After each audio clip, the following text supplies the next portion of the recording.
той дегенде бүгүнкү күндө адамдар бир өмүрдү байлап коюп атат да тойго. Жаштардын муунун талкалап атабыз. Жаштар окугандын ордуна алар акча табуу менен алек болуп калат. Кыз берүү өзүнчө азап болсо, бала үйлөш андан өткөн азапка айланып, биз жаштарыбызды турмуштан кечиктирип, аларга азап кылсак, өзүбүздүн жөнөкөй жашообузду талкалап, Тиги 2 жашты кайрадан Москвага жөнөтүп атат. Барып иштеп кел. Баягы карызды төлө. Үйлөнгөн сенсиң, бирок жыргаган ата-эне болду. Биз жаман терс нерселердин баарын кыргызчылыкка шылтайбыз. Эми кыргыз экенбиз да депчи. Кыргыздар эмне так эмес болгон эмеспи? Кыргыздар качандан бери ушундай болуп калды деген ой жок да.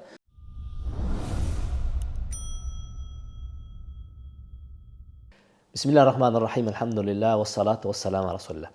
Урматтуу биздин катталуучулар, калайык журт.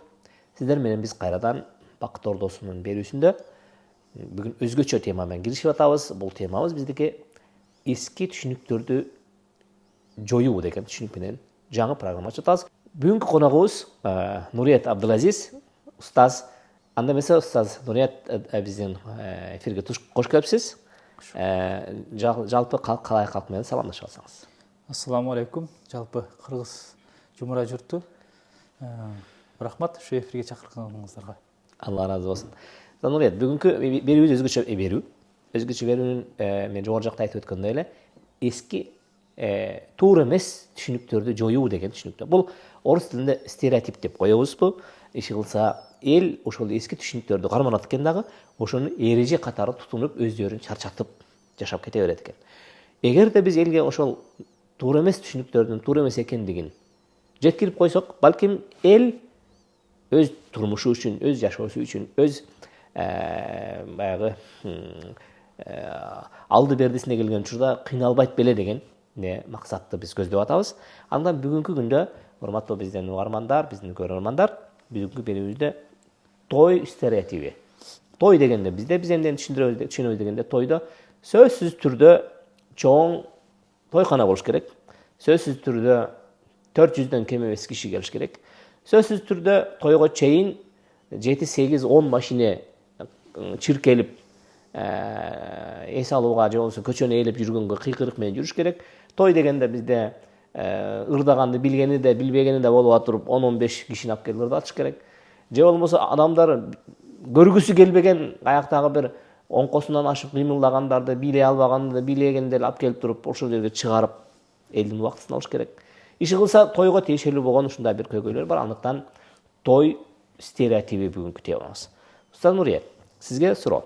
Стереотип деген учурда биз элге түшүнүктүү болуш үчүн сизден да суранат элем. Стереотипти дагы бир жолу түшүндүрүп берсеңиз. Рахмат устаз. Стереотип деп жакшы айттыңыз. Орус тилинен биздин деле кыргыз тилине кирип кетти бул. Кыргызчага которулгондо түсмө-түс мааниси катып калган түшүнүк десек болот да. Стереотиптердин жакшысы да жаманы да бар.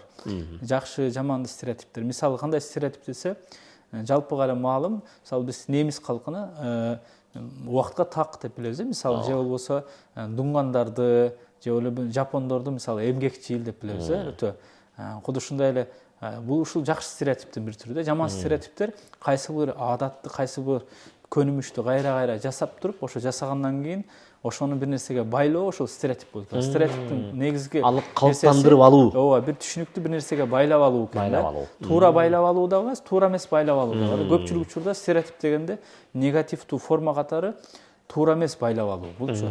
Баягы сиз айтканда азыр той маселесин айтып атасыз. Той болсун, майрам болсун, кийинүү болсун, сүйлөө маданияты болсун, көчөдө басуу, өзүн алып жүрүү, ушунун баардыгы бул адамдарга күнүмдүк нерселер да. Ушунун баарыны кандайдыр бир эле могул калыпта жасаш керек, монтип кийиниш керек, монтип сүйлөш керек деп биз өзүбүзгө бекем катып байлап алганбыз, мээбизге байлап алганбыз. Ошол түйүнчөк бекем баягы чие байланып калган.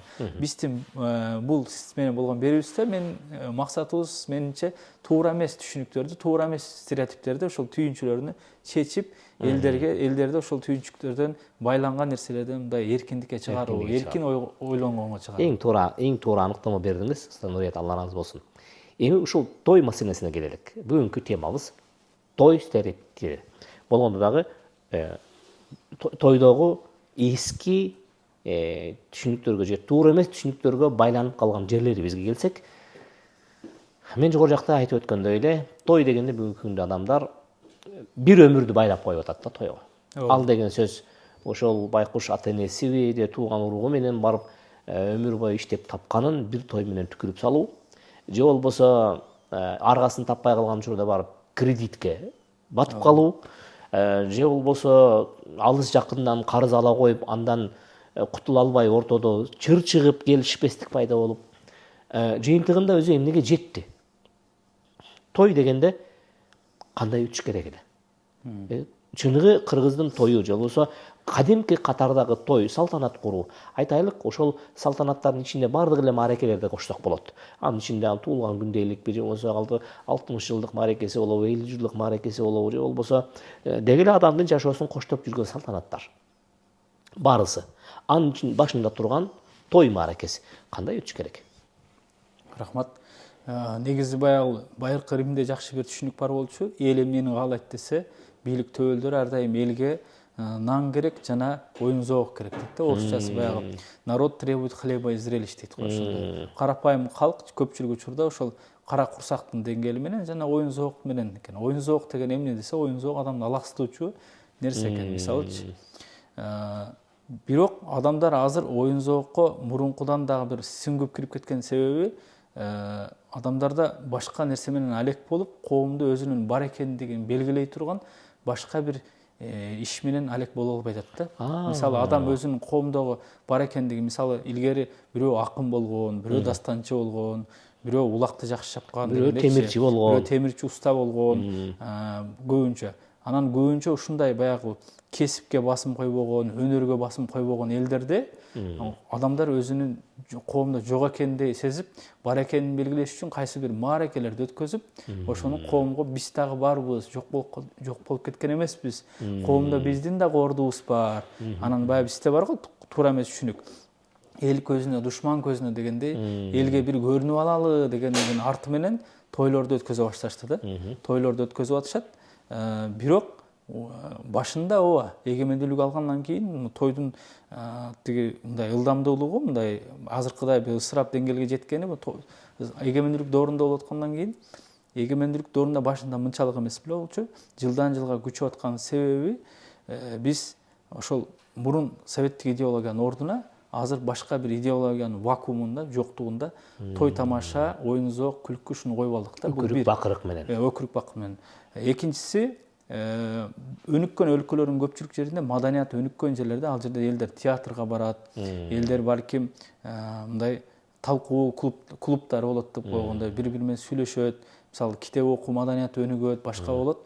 Ал эми бизде баягы жапайы мындай рыночный экономика дейт го, базар экономикасынын жапайы бир шартында биздин эл акча табыш керек экен деген принцип менен жашады. Акчаны тапкандан кийин эми эмне кылабыз дегенде иштетиш керек. Кантип дегенде маданиятыбыз чындап эле төмөнүрөөк болгондугунан биз анын баардыгын эле баягы көнүмүш адат катарында эле мурун той тамаша болгонбу? Болгон. Ошол той тамашаны эле дагы да көркөмүрөөк, дагы чачып, дагы чоңураак кылган эле форматын өтүп алдык.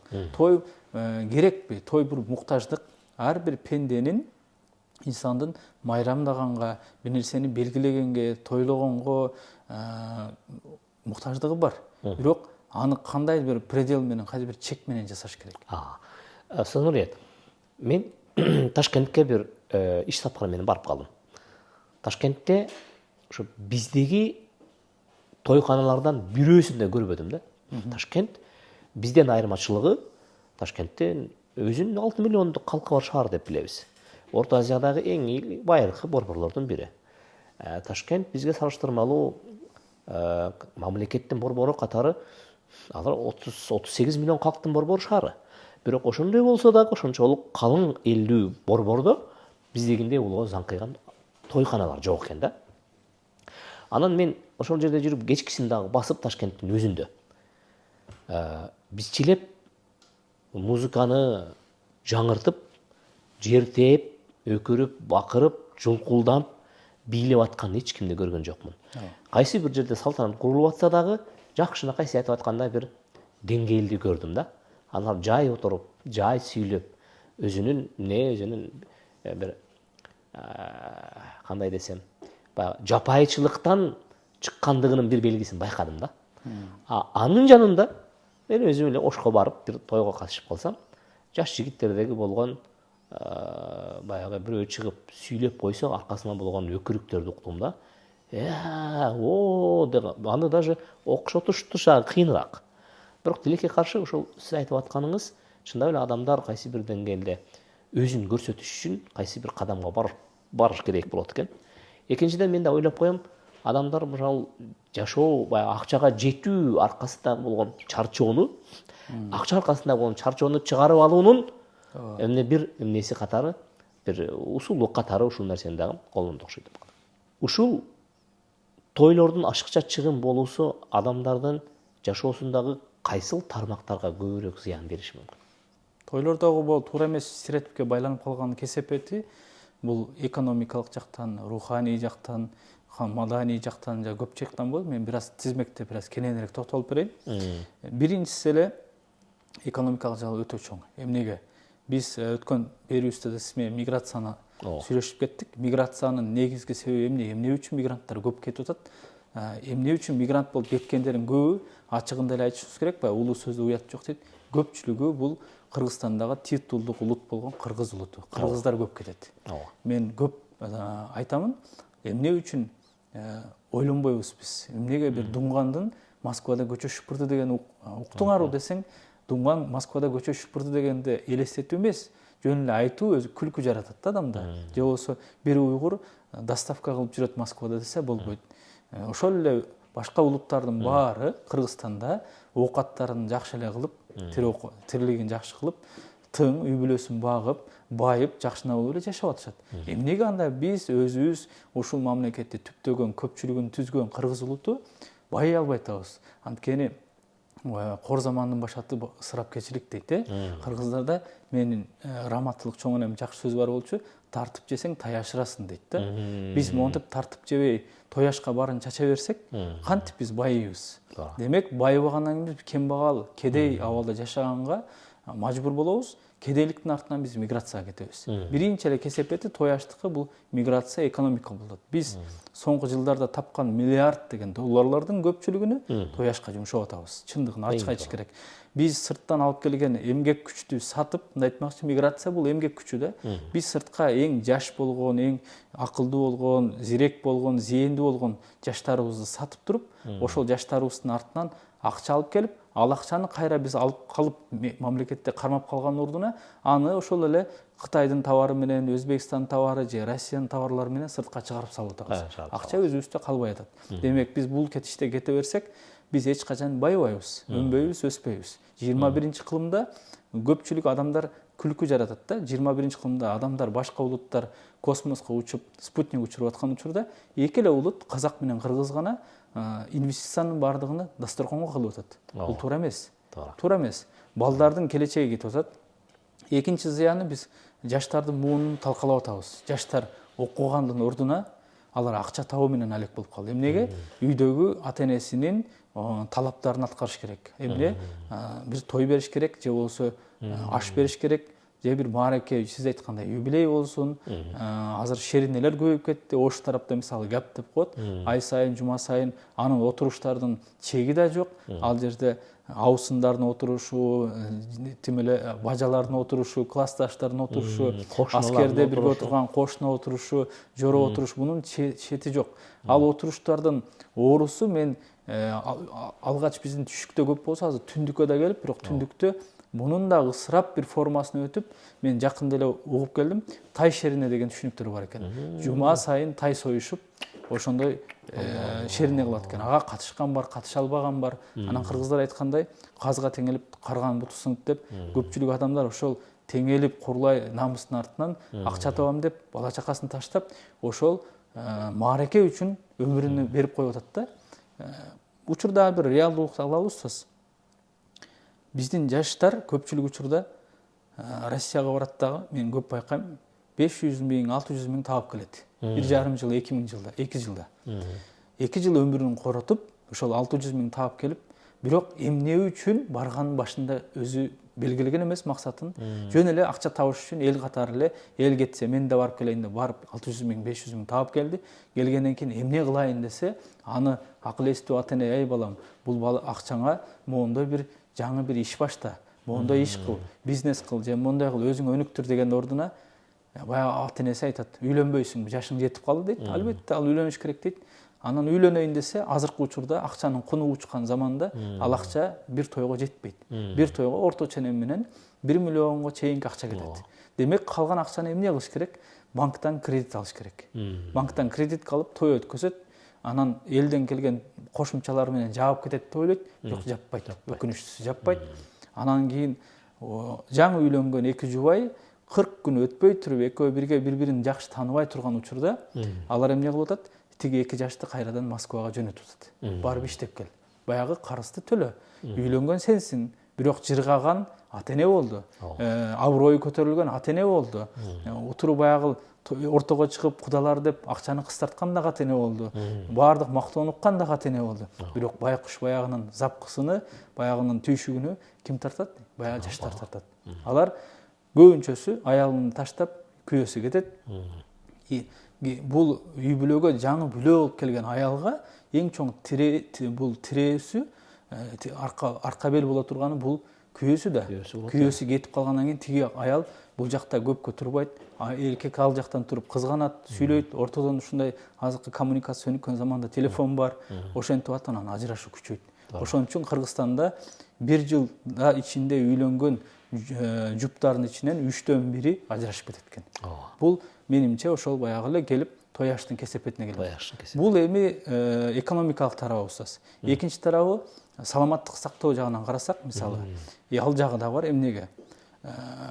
Эч качан медицинада ушундай бар, бир фермент экинчи ферментке туура келбей калат. Бир тамак экинчи тамакка туура келбейт.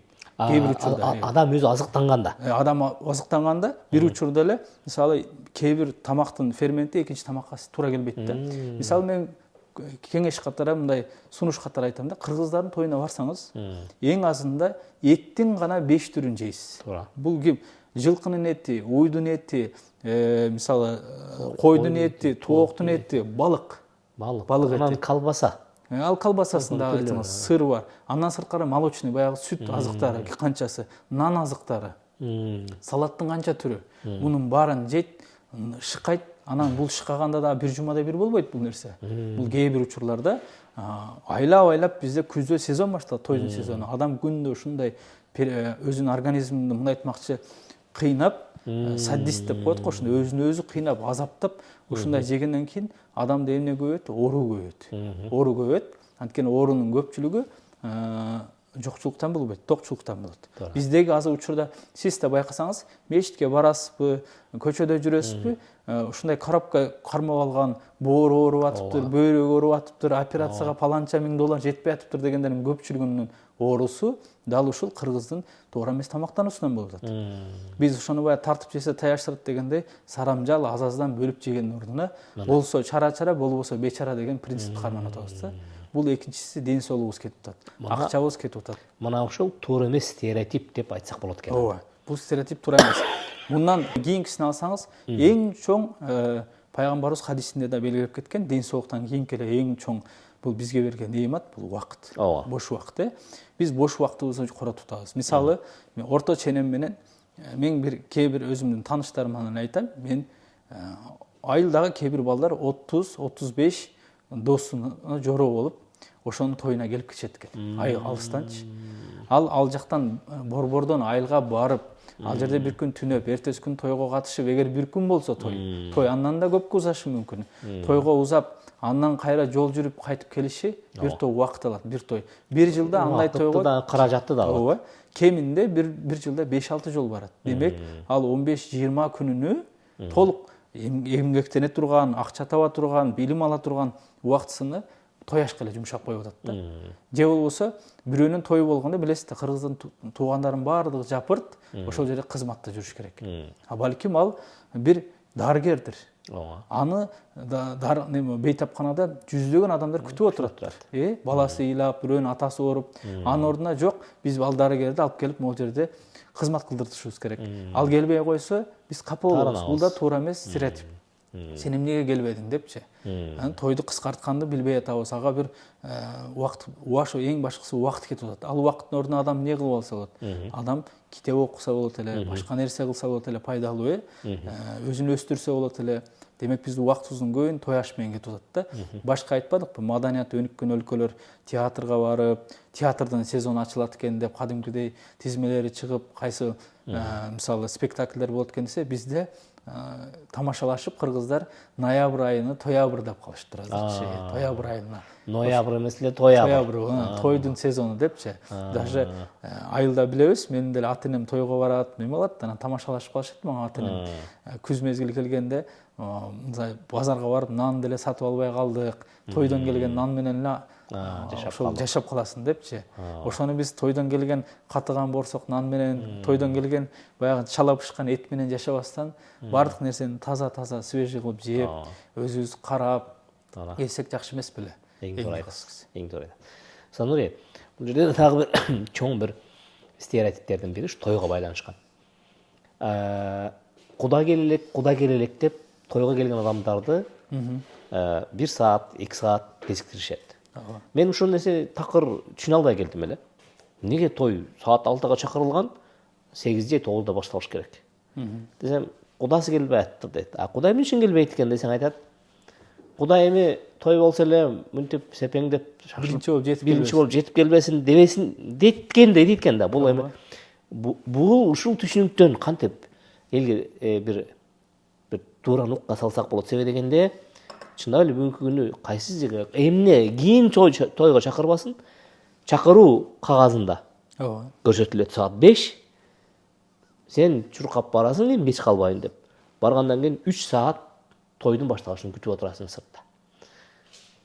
Бул стереотип тегерегинде кандай көрсөтмө бере аласыз? Бул менимче тойдон сырткары дагы биздин убакытка болгон өзгөчө өзүбүздүн убакытка дагы бирөөнүн убактысына болгондагы мамилебиздин начардыгы, кайдыгерлигибиз бул бир гана тойго эмес, жалпы эле жумушка болсун, мисалычы, жумушка кечигип келүүсү, же болбосо тойго кечигип баруусу, же сабакка кечигип баруу жалпы эле бар. Жана бул жаман стереотипти эң жаманы биз баягы жакшы нерселерди башка улуттарга чаптап атпайбызбы? Ой, бул немистей так экен.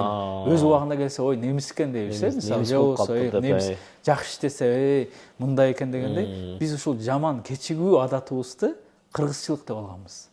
Биздеги эң жаман стереотип, биз жаман терс нерселердин баарын кыргызчылыкка шылтайбыз. Эми кыргыз экенбиз да депчи.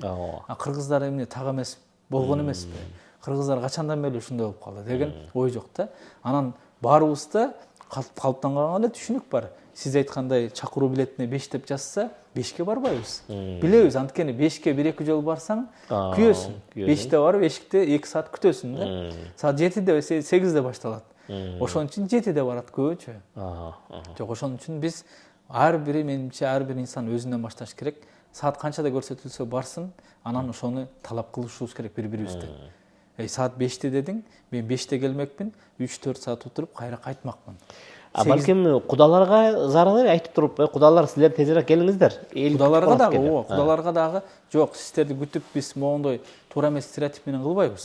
Сиздер келиңиздер, биз ачык эле ол сиздер келген эмес, сааты менен баштайбыз. Сиздер анан баягы той маареке башталганда ортодон неме болуп калбагыла, ыңгайсыз болуп калбагыла деп туура түшүндүрүшүбүз керек. Эл дагы туура түшүнүп. Менимче бул жалпы тойго эмес, жалпы эле убакытка болгон мамилебиз өзгөргөндө, тойдогу убакытка дагы ушуну мамилебиз өзгөрөт да негизи. Той жалпы эле биринчи керекпи, керек эмеспи деген биринчи ушул маселенин тегерегинде ойлонушубуз керек. Эми караңыз, ошол той болуп аткан мезгилдеги стереотиптердин дагы бирөөсү эми тойго келгенден кийин элди узагыраак кармашыбыз керек деген дагы түшүнүк бар. Буга кандай кылсак болот? Негизи эле сиз айткандай конокту, жалпы эле той болсун, маареке болсун, аш болсун, конокту көбүрөөк кармоо, конокту көбүрөөк сыйлоо, конокко көбүрөөк тамак берүү, бул маселе каяктан жаралган? Адамзаттын негизи эле курсагы ток жашаганына бир эле кылым болду. Буга чейин адамзат көп эле чала тоюп жашаган, ошон үчүн оору да аз болгон. Жана адамзат ачарчылыктарды, ачкалыктарды көп өткөзгөн башынан. Биз ачарчылык көргөн элбиз. Коңшу биз менен болгон казак эли дагы ачарчылыкты көргөн эл, запкысын тарткан элбиз. Ачарчылык болгон элдерде көпчүлүк учурда эмне болот? Ал жерде дасторконго ашеп келе көп нерсе коюлуп, көп нерсе чачылат. Анткени токчулуктун, барчылыктын, бактылуулуктун символу дасторкон болуп калат. Ачка элдерде ушундай болот. Сен бардар болсоң, сенин колуңда бар болсо, анда дасторконуң менен дасторкон менен көрсөт дейт да. Көрсөт. Бул жана биздин баягы мусулмандыкта сыпатыбыз бар.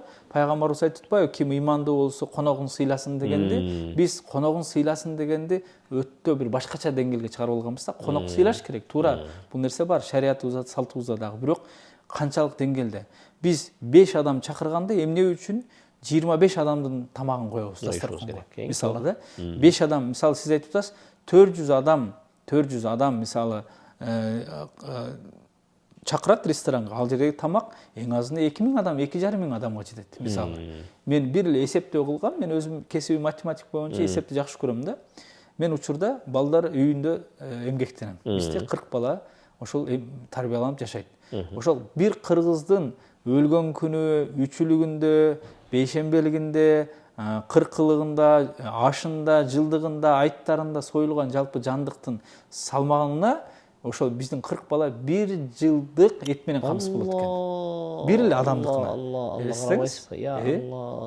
Ошон үчүн биз эмне кылышыбыз керек? Биз карашыбыз керек. Буну эмне кылып атам? Негизги максат эмне? Дасторконго чакырган максатты унутуп койдук бизчи. Той аштагы негизги дасторконго чакырган максат бата алып калуу, тилек алып калуу болчу. Бирок азыр өзүбүзгө өзүбүз сурап элечи, тойго келген адамдар бата берип атабы? Тойго келген адамдар жакшы ниет менен кайтып атабы? Жок.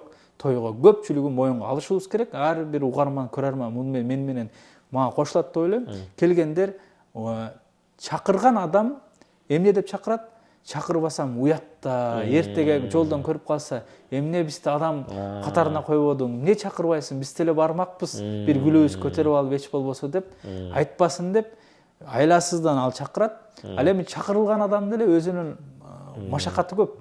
Ал деле ушу барбасаң уят. Эртеге адам деп сени тойго чакырсам келбей койдуң деп айтпасын деп чакырылгандагы адам дагы ыңгайсыз абалда экөө келет. Экөөнүн тең ниети калыс эмес.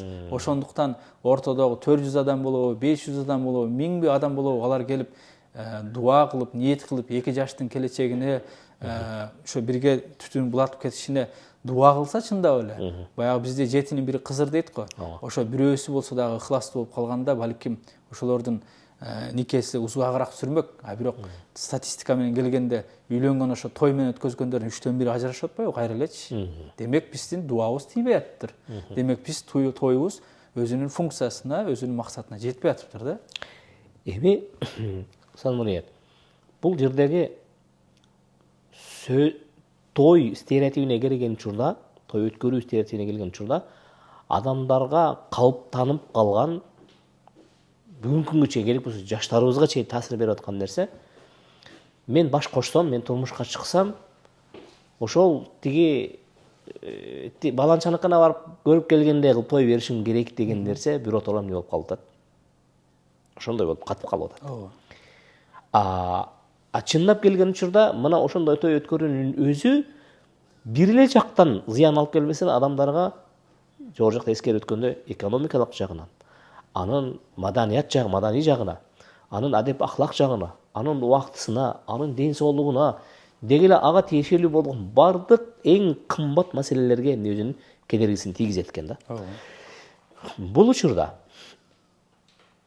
бул бир гана ошентип эле өзү менен өзү болуп калбастан, керек болуп калса, мен ошондой той өткөрмөйүнчө үйлөнбөй жүрө берем, же ошондой той болбосо мен турмушка чыкпайм деген жаштардын санынын көбөйүүсү менен үйлөнүүчү, тургузулуучу, түптөлүүчү үй бүлөлөрдү да кечеңдетип койбойбу? Албетте кечеңдетип коет. Мен буга ачык далилди айта алам. Эмнеге? Мен үйлөнгөнүмө быйыл 10 жыл болду. 10 жыл болду. Ошол жылдары статистикалык маалыматка ылайык эркек балдардын үйлөнүү жашы 24, кыз балдардыкы 21 жаш болчу. 23-24 эркек балдардыкы, 21-22 кыздардыкы болчу. Мен өзүм ошол жылы 25-те үйлөндүм, кеч үйлөндүм деп ойлойм да.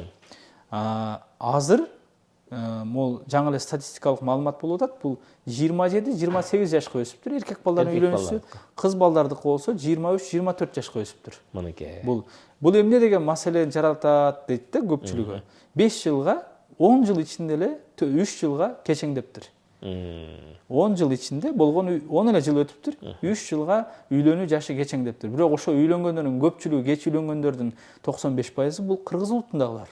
Эмнеге дуңгандар же уйгурлар же өзбектер, башка улуттар айтып атпайбызбы? Эмнеге алар кечеңдебей эле өз эле убагында үйлөнүп атышат? Эмнеге дегенде кыргыздар сиз айткандай өздөрү ойлонуп алган, туура эмес кыялданып алган бир тойдун форматы бар. Ошол форматка ылайыктуу каражат топтомоюнча үйлөнбөй жүрөт. Кыргызча айтканда колоктой үйлөнбөй жүрөт да. Балким көпчүлүгү үйлөнөйүн эле дейт, балким эмес. Анткени мен көп жаштар менен иштейм, жаштар келип кадимкидей ушундай ыйлашат да, ай агай айтсаңыз ушу ата энебиз түшүнбөй койду депчи. Мен үйлөнөйүн деп атам, мен мындай эле бир 30-40 адам чогултуп эле батасын алып эле үйлөнүп алайын десем, үйдөгүлөр болбой атыры деп көп айтышат да. Ошонун айынан көп жаштарыбыз чет өлкөдө эле баш кошуп алгандар көбөйүптүр. Мынакей. Анткени тойго Кыргызстанга барсам, тойго кылат, а мен 1 жылдык, 2 жылдык чыгашам баары кетет. Ушул жерде мен дагы байкадым, жаштардын арасында сергек ойлонгондор, ойгонгондор, ойлоно ала тургандар бар экен. Бар. Жаштардын акылы орунда экен. Болгону ушул эски стереотипке өздөрүн байлап алган, катып калган адамдардын көз карашы бул өздөрүн да кыйнап атат, балдарын да кыйнап атат. Улутту да кыйнап атат керек болсо. Керек болсо мен кечээ күнү аз гана болду аралыкта мына Ивановка жакта дуңгандарга барып сүйлөшүп отуруп калсак, дасторкондо отурабыз үйүнө конок болуп. Эми үй бүлө маселеси менен алып келип жүргөндөн кийин сурадым да, силерде кыздарды кандай кылып берип атасыңар, кандай тойлор өткөрүп атат десек, бизде тойдо ушундай эле үйдөн чакырабыз дейт. А кафе ресторанга барбайсыңарбы? Кафе ресторанды билбейбиз дейт. Эшикти астына эле, үйдүн астына стол коебуз дагы, элди чакырып батасын алабыз, бүттү дейт. Кандай жаш өзгөчөлүгү, кандай болуп турмушка чыгат кыздарыңар десем, 19 жаш акыркы срок дейт. Эгерде 20 жашка чыгып калыптыр десе, жок, ал бизге жарабайт. Отуруп калыптыр, болбойт, биз албайбыз дейт. Жигиттерчи десек, жигиттер 25 жаш картайып кеткен болуп саналат дейт. Мына сиз айтып аткан статистика буларда дагы эле сакталуу. Короосуна кирип барсаңыз, ызычуу болгон жаш балдар. Ар бир үйдө 8ден, 9дан, 10дон, 12ден бала ойнойт. Кыргыздыкы келип алып бир баланы кармап алып, коркуп, титирип, калтырап, экинчи баланы көрсөмбү, көрбөсөмбү деп отурат. Мунун да кесепети келип туруп, баш эмнеден башталды десек, кеч үйлөнүүдөн болуп атат. Кеч үйлөнүү баягы эле тойдун кесепети, эстерет. Эми бая айтпадыкпы 3 жыл деп устаз. 3 жылга кечеңдеген себебинен эмне болот десе, мен өзүмдүн азыр учурда 3 перзентим бар. Үчөөнүн тең аралыгы орто жыл менен 3 жыл да аралыгы орточо. Жана динибизде дагы ар бир бала 2 жыл эне сүтүнө тоюп, андан кийин аял киши бир аз өзүнүн калыбына келип, кайра төрөлсө, балага да энеге да зыян бербеген жакшы аралык бул 3 жыл экен. Демек биз 3 жылга кечеңдеп атат десе, жылына 50.000 жуп үйлөнөт экен Кыргызстанда. Демек 50.000 жуп 3 жылга кечеңдеп үйлөнсө эле 50.000 баладан кем калып атабыз деген сөз. Кыргызстан учурда жыл сайын 50.000 бала төрөлбөй калып атат. Жана кечирээк төлөгөндө эмне болот? Аял кишилер дагы, эркек кишилер да кечирээк төгүлгөндө эмне болуп атат? Алар баланын саны азайып атат. Бизде демографиялык абал өзгөрүп атат жана коркунуч туудурат. Эртерээк бала көргөн балдардын ден соолугу да жакшы болот, аял кишинин дагы. Кечеңдеген сайын баягыдай угроза деп коет, коркунуч туудурат. Жана андан кийин сиз айткандай 1-2 эле бала менен чектелип калышы ыктымал. Ал эми ар бир улут болуп жөн эле сакталып калыш үчүн учурда ушуну жакшы бир эреже кылып алышыбыз керек кыргыздар. Улут болуп сакталып эле туруш үчүн бизге 3 бала керек. Бир үй бүлөдө 3 бала керек. Демек, бул коэффициент кандай болот? 3 баланы 2 ата-энеге бөлөбүз, 1,5 деген коэффициент чыгат. 1,5 коэффициенттен төмөн кеткен улуттар баары жок болуп кетет деген улут. Элестетиңиз.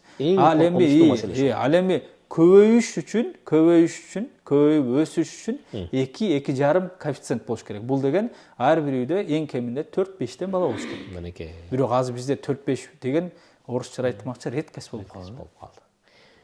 Сонур ушул той өткөрүүгө келген учурда биздин көрөрмандарга, биздин мекендештерге түшүнүксүз болуп калбасын дейм да. Салтанат куруу барбы десек, салтанат куруу бар. Биз кошулабыз, туурабы? Бар. деги эле адам өзүнүн башына келген кайсы бир кубанычтуу нерсеге ал өзүнүн жакындары менен, тууган уруу менен, жек жаты, дос жары менен сүйүнүш керекпи? Сүйүнүш керек. ооба. Аларды үйгө чакырышса, же болбосо ошол дастарконго чакырыш керекпи? Чакырыш керек. А бирок биз стереотип катары көтөрүп аткан нерсе, адамдар туура эмес нерсени өздөрүнө бул эреже деп байлап алгандыгында болуп атат да. Ошол байлап алгандардын себеби баягы биз айтып аткан тойканадагы өткөрүлгөн чоңдуу тойлор эмнеден көбөйөт дегенде, биринчиден барып алып бир жөн эле бир сарайды сатып аласың бир саатка. Экинчиси ошол сарайдагы адамдар менен чогуу өткөргөн убакыт үчүн бүгүн тамада деген нерсе чыккан. Аны дагы бир аттын башын чапшыйт экен акчасы. Ооба. Экинчиси ошол жерге эптеп эле бир ырдатыш керек деп атаңа бербеген акчаны бере турган Ооба. ырчыларды, чоорчуларды алып келишиң керек экен. Анан ал жерге баргандан кийин тойкананын ээси айтат экен, биз могул жерде сизге моундай түскө кооздоп береликпи же моундай түскө кооздоп береликпи деп анын башын жанчыйт экен. Анан баягы ойлонуп отуруп, анан аялын ээрчитип барат да. Анан аялына келип барса, анан аялынын көзүнө башкача жагат экен, өзүнүн көзүнө башкача жагат экен. Ызы чуу болуп атат, акырында анан кийин аялдын пикирине токтоп, ошол жактырган гүлдү эмне кылыш керек экен? Коюш керек экен. Аны үчүн тойкана дагы кошумча үстүнө акча коштурушуң керек экен. Анан Сүрөтчүсү бар, тасмага тартканы бар. Сүрөтчүсү бар, боёгону бар экен, свети бар экен, микрофону бар экен. Иши кылса ошол жерге аттап кирдиңби, балеге калдың экен. Эми караңыз. Ушундай азап кимге бар эле дейм да. Ооба. Биз айтып аткан, урматтуу биздин көрөрмандар, биз айтып аткан нерсе сиздин салтанатыңызга, сиздин кубанычыңызга эч ким кириштик кыла албайт. Ага эч кимдин акысы да жок. Бирок ошол салтанатты кантип тургузууга келген учурдагы стереотиптерди биз эмне кылып атабыз, бүгүн талкалап жок кылып келип атат да. Ооба. Эми айтсаңыз, мына ушул стереотиптерди жок кылуудагы биздин биринчи чечим. Биз эми программабыздын өзүнүн максаты ушундай. Биз стереотиптерди көтөрүшүбүз керек, көрсөтүшүбүз керек, анан анын жоогун элге айтып беришибиз керек. Шаардык бир үй бүлө баласын үйлөдү. Балким чоң уулу, балким ортончусу, балким кичүү уулу. Ушул үйлөнүү тоюн өткөрүш үчүн буга эмне жетиштүү болот эле бүгүнкү күнү? Туура түшүнүш керек, ооба. Салтанат керек ар бир адамга эле. Адам өзүнүн тууган уушкан менен жакшы даталуу күндөрдү белгилеси керек. Бирок кандай менен? Мисалы, таныган, тууган туушкандар менен, анан алардын ыңгайына жараша, аларга да оор келбеген бир шекилде болуш керек. Сөзсүз бир. Шаардагылар менен мисалы, биринчи эмне керек деп атпайсызбы? Бул стереотипти талкалап, бул коом баягыдай адат сымал эле кылып алган нерседен чыгыш үчүн биринчи эрк керек. Эрк керек. Мен көп эле көрдүм, жаштарда эрк бар. Жаштар ысырапсыз, тойсуз, тойдун дагы балким сарамжал той менен жашаганга даяр экен. Улуу муун бир аз ошол жерден өзүнүкүн бербей атыр да. Мисалы, улуу муунга эмне керек? Эрк керек. Мен улуу муундар деле бирок аң сезим менен түшүнүп турат. Аң сезим менен мунун баардыгы туура эмес экенин сезип турушат. Айтып турат.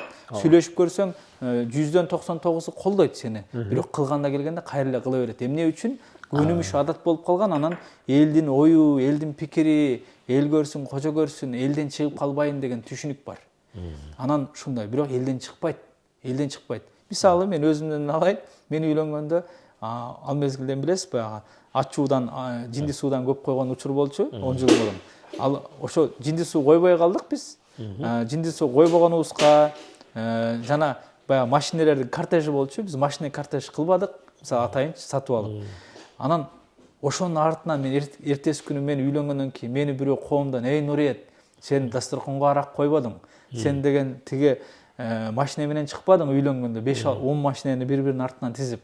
Сен коомдон чыгып кет" деп мени эч ким айткан жок. Коомдон мени чыгарып койгон жок. Эми чыккан болсоңуз да бирөө келип "Рахмат Нуриет, сен чыктың эле" деп айтпой эмес. Эгер мына адамдар айтып атпайбы, илгери чындыгында сиз өзүңүз билесиз, мен бир аз учун көрүп калдым. Комсомольский той деп койчу, эски тойлор болчу. Чындап эле, ал эмнеге айылда бир жылына болгону 1-2 той болчу. Ошол тойду көргөнгө элдин баары жапырт барып көрүшүп, анан той тамаша жок болгончу ошондой болчу. Көрөт эле. Анан адамдар таң калат эле, ал той бир жумага чейин сөз болот эле, дууду болот. Азыр сиз айткандай, мен азыр арақ емес виносунан бери койсом дагы, 10 машина емес 100 машина чыгарсам дагы, 400 адам емес 1000 адам чакырсам дагы, 5 тай емес 10 тай сойсом дагы эч кимди таң калтыра албайсыз. Азыр таң калтырыш мүмкүн эмес. Демек, анда эмне кереги бар бул нерсенин бардыгы деген суроого келишибиз керек дагы, сарамжал бир форматка өтүшүбүз керек. Кандай? Тарта жесең тай ажырасың деген принципке өтүшүбүз керек. Өтүшүбүз керек. Мурдуңа жараша бышкыр дейт го. Жылкынга жараша ышкыр дейт. Ошон үчүн биз эмне кылышыбыз керек? Сарамжалдыкка өтүшүбүз керек. Ошол жаштарды дагы мен ошого үгүттөйм. Ата-эне менен, ата-энеден коркуп эле, ата-эненин атканын эле баягы кыла бербестен, отуруп кеңешиш керек. Кеңешип кескен бармак орбойт деп, ата, апа, макул тойда кылабыз. Монча акча кетет, мына кылат, эртеси эмне болот? Мунун эмне кереги бар? Себеби эмнеде? Аны ушул нерсе бизге керекпи деген суроолорду берип, энден коркпошубуз керек дагы. Ушул сиретип талкаласак, менимче бакубат жашайбыз. Өнүп өсөбүз, жана келечекте Кыргыздын да келечеги өсөт. Бирок эгерде кыргыздарда азыр чоң тандоо бар. 21-кылымда турабыз. Же биз башка элдер сымал минималисттик, сарамжалдык принципти карманып туруп, алдыга карай умтулабыз дагы, өсөбүз дагы, бардар бир өлкөгө, бардар бир коомго айланабыз. Же болбосо биз өзүбүздү эле өзүбүзгө куруп алган, бутук колубузду өзүбүз тушап алган туура эмес каада салт үрп адаттарыбыздын туткуну болуп кала беребиз. Эски түшүнүктөрдөн, туура эмес түшүнүктөрдөн болгондо да. Ооба. Эми караңыз. Санурет. Той өткөрүүгө келген учурдагы оор кесепеттүү нерсеге мен күбө болуп сириялык бир араб менен сүйлөшүп калдым. Эми Сириянын башына түшкөн оор сыноону бизге Кудай таалам салбасын, амал өзүнчө көйгөй. Бирок ошол мигрант болуп бизге келип Бишкекте иштеп калды дагы. Сиз ошону сүйлөшүп отуруп калсак, үй бүлө жөнүндө сөз кетти дагы. Ал айтты, биз адамдар көрпенде болот экенбиз деди. Эмнесинде десем, баш кошуп адамдардын турмушу үчүн эң чоң салтанатты дагы биз өзүбүзгө азап кылып, түптөп алып, кыз берүү өзүнчө азап болсо, бала үйлөш андан өткөн азапка айланып, биз жаштарыбызды турмуштан кечиктирип, аларга азап кылсак, өзүбүздүн жөнөкөй жашообузду талкалап, мынандай кылыш керек, тигини алып келиш керек, муну кийгизиш керек, мындай жерге өткөрүш керек деп чарчап жүрүп, акыры Кудай таала башыбызга сыноо берген мезгилде эки жаштын бири-бирине болгон макулдугун билип эле калсак, 5 киши биригип келип туруп, жарым сындырым нандын үстүндө нике кыйдык элек, ушундан өткөн кооз той жок экен деди да. Караңыз. Көрсө салтанат куруу үчүн жана биз айтып аткандай стереотиптик 20 түрдүү тамактын, дагы 30 түрдүү салаттын, дагы бир аяктагы бир суусундуктардын, коюусунун, суюгунун, агынын, көгүнүн эч кандай орду жок экен да. Салтанат куруу үчүн эки ошол салтанаттын себепчилерин, күнөөкөрчүлүктөрүн эле таап коюш керек экен. А ортого колдон келген нерсени чубак ажы Алла рахмат кылсын. Бир тоокту сойгун, ошол дагы сенин үйүңдөгүлөр менен кошуналарга жете турган салтанат болот деп. Чындап эле бүгүнкү күндө урматтуу биздин көрөрмандар, салтанат куруу үчүн бизге көп чыымдын, көп түйшүктүн, көп башы ооруткандын, баш айлантмалардын бирин да кереги жок экен. Ошондуктан Нуриет, сизде дагы бир сураныч. Бул стереотиптен чыгуудагы дагы бир кадамдар барбы? Стереотиптен чыгууда ошо биринчисин эле бая айттык го, түшүнүккө келишибиз керек деп. Мен бул боюнча негизи эле стереотиптерди мындан ары дагы мындай талкуулаш үчүн жакшы бир нерсени айтып келем. Америкада жакшы бир изилдөө болот. Стереотиптер кантип пайда болот, кантип катып калат деп. Бир бөлмөгө 5 маймыл киргизилет экен. 5 маймылды киргизип, маймылдар анан үстү жагына банан илип коет экен дагы, шаты коюп коет экен бананга чыгууга. Анан баягы 5 маймыл эми өзүнүн табиятына ылайык бананды көргөндө курсак ачат да, алар бананга карай шаты менен чыгып баратканда аларды суу менен урат атышат экен. Алар жыгылып түшкөндөн кийин кайрадан суу менен атып улам-улам маймылдар бир күндөн кийин түшүнөт экен. Бананды үстүдөн жегенге болбойт. Бананды бул жактан беришет экен, тиги зоопарктын кызматкерлери. Бул жактан эле жейбиз. Үстүдөгү банан жесе болбойт деп, кийин өздөрү деле аракет кылбайт экен. Анан эмне кылат? Эртеси күнү дейт, бир эски маймылды чыгарып туруп, жаңы бир маймыл кошуп коет экен. 4 маймыл эски маймыл, бир маймыл жаңы дейт. Жаңы маймыл келип туруп бананга секирет экен. Анткени ал суу менен урулган эмес, суу көргөн эмес. Бирок 4 маймыл аны дейт кармап, ачууланышып аны урушат экен, токмоктошот экен. Эмнеге десе, болбойт дегенсипчи. Тиги маймыл түшүнбөйт дейт. Күндөн сайын ошо эски маймылдан бирин чыгарып, жаңы маймылдан бирин киргизип атып, арадан бир жума өткөндөн кийин бөлмөнүн ичинде жалаң 5 эски маймыл, жаңы маймыл калат. Жаңы маймыл алмашылат. Бир да маймыл суу менен жазаланбаган маймылдар экен. Бирок 5 тең банан жебейт экен. Эмнеге десе, бурункулардан калган адат депчи. Биз дагы көп нерселерде, устаз, той болсун, башка эмне, адаттарды ушул маймылдардай эле аткара берет экенбиз, пенделерчи. Эмнеге деген суроону бергенге үйрөнүшүбүз керек экен. 5 жолу эмнеге деген жакшы эреже бар. Адамдар бир нерсени кылардан мурун 5 жолу эмнеге деп суроо берсин дейт. Буну япондордун бир илимпозу таап чыккан, ушу 5 жолу эмнеге. Эмнеге десе, мисалы дейт, бир аял келип сага айтып калды дейт. Мен мага шуба керек дейт. Мага шуба алып бересиң деп күйөөсүнө айтты дейт. Күйөөсү суроо бериш керек. Аял да өзүнө суроо бериш керек. Эмнеге мен шуба алгым келип атат? Анткени мен коомдо эл катары жүргүм келип атат. Элге окшоп мен да шуба кийгим келип атат. Эл жаңы шуба кийиптир, мен да кийем. Эмне үчүн сен эл катары кийгиң келип атат? Экинчи суроо эмнеге десе, анткени мен элден калгым келбейт дейт. Жакшы. Элден эмнеге калгың келбейт десе, үчүнчү суроо берсе, анткени мен дейт, элден башка нерсе менен айырмалана албайм дейт. Акылым менен, парасатым менен, зээним менен, кесибим менен, жөндөмүм менен, кызматым менен, эч бир жерден ибадатым менен айырмаланбайм. Эч болгондо ушундан өзгөчөлөнөйүн. Эмне үчүн сен мындан айырмаланбай, эмне үчүн сен айырмалана албайсың десе, анткени мен өсүп өнгөн эмесмин дейт. Менде ошондой мындай бир көнүмүш адаттар, способностьум жок дейт. Жөндөмүм жок десе, 4-сүнөн кийин 5-чи жолу эмнеге сен жөндөмүң жок десе, анткени мен жашоодо жалкоо болгонмун дейт. Демек, илимпоздор, психологдор айтат, биринчи суроо эмнегенин жообу негизи түбүндө 5-чи жооп болот дейт. Сен эмнеге шуба алгың келип атат десе, анткени мен жалкоомун. Бул ушундай адам баласы той өткөзөбү, айфонун жаңысын сатып алабы, жаңы унаа сатып алабы, үйүнү жаңыртабы, же бир мебель алабы, эмне кылат? Бардыгына эмне дегенди суроону бериш керек. Эмнеге дегенди биздин коом үйрөнбөй атат. Эмнеге деген суроону баардыгыбыз үйрөнсөк, адамдар сарамжал жашайт, жеңил жашайт. Ошого биз мындай ойлонуш керек да, бул салт деген эмне? Бул дүйнөдө өзгөрүлбөгөн бир эле Аллахтын китеби. Калган бардык мыйзамдар, жада калса өзгөрүлбөс эч бир деген конституциялар дагы өзгөрүп турат. Демек, андан дагы төмөнүрөөк болгон каада салт, үрп-адаттар дагы бул адамдардын өздөрүнүн эле жашоосун ыңгайлаштырыш үчүн чыгарган эрежелер орток. Бирок учурдагы каада салт, үрп-адаттар биздин жашоону жеңил кылып атабы? Жок. Бизди тушап атса, бизге кыйынчылык берип атса, бизди экономикалык жактан, башка жактан, бар жактан бизди туңгуйга кептеп атса, анда каада салттарды анча-мынча жерин реформа кылгандан, өзгөртүүдөн биз чочубашыбыз керек. Үркпөшүбүз керек. Биз өздүгүбүздү жоготуп алабыз деп коркпошубуз керек. Тескерисинче, биз ушуларды карматып атып, өздүгүбүздү, өзөгүбүздү жоготуп алышыбыз ыктымал. Эң туура айтасыз. Самурек, илгери эски Римде адамдар ушул мезгилде бир барчылыкта, бардарчылыкта жашашканда. Анан ошол эски Рим падышачылыгын жетектелеген элиталарда бир мындай салт болгон экен. Тамактын түрү көбөйүп кеткендиктен, ушул тамактын рахатына жетелик деп туруп, тамакка өлө тоюп алып туруп, анан атайын жерлерге кусундукана курушкан экен. Барып, тоюп алгандан кийин кайра барып туруп, колун оозуна салып кусуп, анан кайрадан келип алып туруп, жанагы тамактын рахатына жетиш үчүн кайрадан тамакка кирген ушулар тарыхта калган да.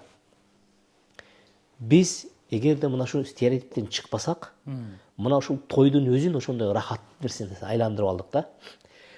Кредитке киресиң, карызга киресиң, оору, инвалид болуп жүрүп акча таап келесиң дагы, ошол тойдогу болгон ышкырыкка, кыйкырыкка, бакырыкка батып алыш үчүн акчаны ошол жакка эмне кыласың? Чаптайсың. Анан кайсы бирөөнүн балким акчасы жетет. Бир 250-чи же 520-чы кишинин акчасы жетет. Ага чейинкиси жетер жетпес болуп жашайбыз. Туурабы? Бирок бер жактагылар дагы ошол акчаны алып барып туруп бир тойкананын чөнтөгүн толтурбачы. Сен тойду мындай эле өткөрсөң үйүндө. же болбосо атайын бир кичине бир сарамжалдуу болгон азыраак чыгым болгон жерге өткөр десең, тиги мен элге өткөрүп койгондо топтоп алып туруп берем да деп акмакчылыкты айтат да. Сен аяка сен өткөргөндө сен башка бирөөнүн акчасын өткөргөн эмессиң да. Сен чөнтөгүңдө акчаны өткөргөнсүң да. Ал айланып келген болсо кайда сенин чөнтөгүң түштү. Эмне сен чөнтөгүңдө түшкөн акчадан эптеп кутулуунун жолун издешиң керек. Сенде логика же болбосо кичине бир акылдык ченем барбы? Эгерде сен ошол башка бирөөгө өткөрүп койгон акча меники эмес деп санасаң, анда сен өзүң кимсиң деген суроо бергим келет. Ошондуктан урматтуу Нуриет, бүгүн келип ушул той стереотипине бир жакшы чечмелөөнү жасап бердиңиз. Алла ыраазы болсун сизден. Ушул тегеректе айтпай калдым да деген жериңиз болсо, сизге дагы мүмкүнчүлүк калтырайын. Негизи сиз айткандай стереотиптер анын ичинден мааракелер боюнча айта берсе, ар өзүнчө айтса, мисалы мен өзүнчө бир белүү берүү кылгым келет да, мисалы эмне дегенде, мисалы сеп маселесин аз козгобой калдык, мисалы септин айынан канча Айрыкча акыркы мезгилде кыз узатуу деген пайда болуп калды. Мисалы кыз узатуу тою тиги эркек баланын тоюна караганда өйдөрөөк болуп калып, мунун артынан чыр болгондор, же болбосо тиги бир туугандар биригип алып белек бергенде эркек баланыкы көбүрөөк берип, кыз баланыкы бербей калып, же ушунун артынан чырлар чыгып, укмуш көп чырлар бар. Баягы акчасы жетпей калып, тойдун артында тиги ресторанда баягы элден түшкөн конверттерди айырып, ошол акча жетпей, эмнеге жетпейт деп, анан ким канча берди экен деп жазып атып, ар бирини сөгүп ашатып. Мен паланчанын тоюна монча алып барган болчумун. Ал алып келбей калды деп, аны ашатып сөгүп. Анан ушундай, анын абалы кандай болду? Анын балким үйдө ооруп аткан баласы бардыр. Мен көп кыргыздарга айтам да, биз инвестицияны эмнеге кылсак, ошону эле алабыз. Биз тамак, ашка инвестиция кылсак, демек анын жыргалыны баягы ажаткан эле көрөт. Биз инвестицияны ошону балдарга кылсак, балдардан көрөбүз. Мисалы, Кыргызстанда бир баласы келип, бала ата, мага 2000 сом бериңиз, 3000 сом бериңиз. Мен бир жумнабыл айда паланча жерде англис тилден, же түкүнчө жерде моундай курс бар экен, же спорттук секция бар экен. Ошого катышайын десе, коеюн таңыбызга. Ата бабабыз андай кылган эмес, кереги жок деп коет. Бирок тишинин кирин соруп болсо дагы бирөөнүн тоюна 5000 сом көтөрүп барат. Өзүнүн баласынын аягында бирөөгө берип атат. Бирок бергенде ыхлас менен берген жок аны. Ошого дуба берген жок. Аны жазып атат. Мисалы, кана бир кыргыз мисалы бергендердин баардыгын дептерге жазбай, эстебей, кайра келгенде ким келсе, канча алып келсе, мейли мен разымын деген андай кыргыз жок койсо. Жок койсо, тууганыкына дагы ошентип демек эсептешип атасың. Туугандар ортосунда бири-бири менен жакылашкан учурлары бар. Сеникинде мондай кылган, меникинде эмнеге андай кылбайсың депчи. Ушунун баары демек той биздин ынтымагыбызды бекемдеген, той деген биздин кыргызыбыздын кыргыздыгыны алдыга чыгарган, бизди башка өлкөлөрдөн башыбызды бийик кылган бир нерсе болуш керек. Эгер андай болбосо, андай тойдун кыргызча айтканда барынан жогу да, негизичи. Барынан жогу. Албетте биз тойду биротоло жок кылып кеткенге каршыбыз. Пайгамбар салам айткандай, тойдун шааниси бар, кылыш керек. Бирок тойдун эң жакшысы кайсы деп атат? Ошол аламдардын мырзасы бизге эң жакшы өрнөк берип атат. Кайсыл тойго, негизи эле үйлөнүүгө канчалык акча аз коротулса, ошол той берекелүү болот деп. Эң берекелүү нике аз чыгымдуу нике. Аз чыгымдуу нике. Ал жерде ал себи болсун, той ашы болсун, баардык чыгымдар болсун, ошондой болуш керек. Бул жерде жалпы бир нерсени да белгилеп кетиш керек. Коомубуз диндар болуп кетип атканы менен, бирок динди карманган эле кайра ушул форматка түшүп алгандар дагы бар, жок эмес. Мисалы, стереотиптин таасири. Жолугу бар эле, ошол эле мезгилде ошол эле сакалы койгон, 5 убак намазы болгон, балким ажикедир, бирок ошол эле баягы сиз айткан туура эмес түшүнүккө кирип алган. Аны дастарконунда арагы жок, бирок ысырабы ошол эле бойдон. Ошон үчүн биздин кыздарыбызга дагы келечек муунду тарбиялай турган энелерибиз, кыздарыбызга да айтышыбыз керек. Кыздар көбүнчө талап коет, мисалычы. Мен ушундай той кылгыла, той кылбаса мен тийбеймин деп. Ошо балдар айласыздан ошол той кылыш үчүн ошондой кылат. Ошону биз кичинекейибизден кыздарыбызга тарбия беришибиз керек. Анан бирөөгө суктанганда жакшы нерсеге суктаныш керек. Балам, тигинин кызы моундай окуу жайды бүтүптүр. Тигинин кызы мисалы же баласы могул жерден жакшы элге кызмат кылып атыптыр. Өнөр үйрөнүптүр деп. Биз көпчүлүк учурда күнүмдүк жашообузда той көп болгон үчүн тойду көп сүйлөшөбүз. Үйгө келип алып, паланчанын тоюнда тигинин кызына тиде эле моундай шакек берди, түкүнчөнүн баласына моундай берди дей берсек, балдардын мээсине сиңип, биздин балдарыбыз, кыздарыбыз дагы тойго эле ориентация. Баягы могул күн системасында бардык планеталар күн тегерегине айланат экен да. Буну гелиоцентризм деп коет да. Биз кыргыздар тойоцентризм болуп калат. Тойдун тегерегинде эле айланып калдык. Жашообуз той, аш, өлүм жана тойдун тегерегинде эле айланып калдык. Анан дагы бир эң кесипеттүү жери Нуриет. Мен байкаганым, ушу тойго келген учурда көпчүлүгү ушу үстүндөгү кийими менен айдаган машинесин көрсөтүп коюш үчүн барат экен. Эми албетте адамдын ичине кире албайм, бирок алардын баскан турганынан, сүйлөгөн сөзүнөн эле байкалып калат да, ичиндегисин чыгарып алышат. Ал эмне дегенде, ошол кайра шапкасын кармалап, кайра костюмун каккылап, кайра бутун тиктеп, ошол өзүнүн көтөрүп, ошо базардан таап келгенин бир көрсөтүп, демонстрация кылып алыш үчүн дагы эмне кылышат экен. Тилекке каршы. Мына урматтуу биздин көрөрмандар, биздин стереотип, эски байланып калган түшүнүктөрдү жоюу программасынын алгачкы беришинде Устаз Нуриет Абдулазиз менен чогуу болдук. Устаз Нуриет Абдулазиз, сизге дагы бир жолу чоң ыраазычылык билдиребиз. Сиздер менен буйруса дагы кийинки берүүлөрдө жолугушабыз деп. Ассаламу алейкум ва рахматуллахи ва баракатух.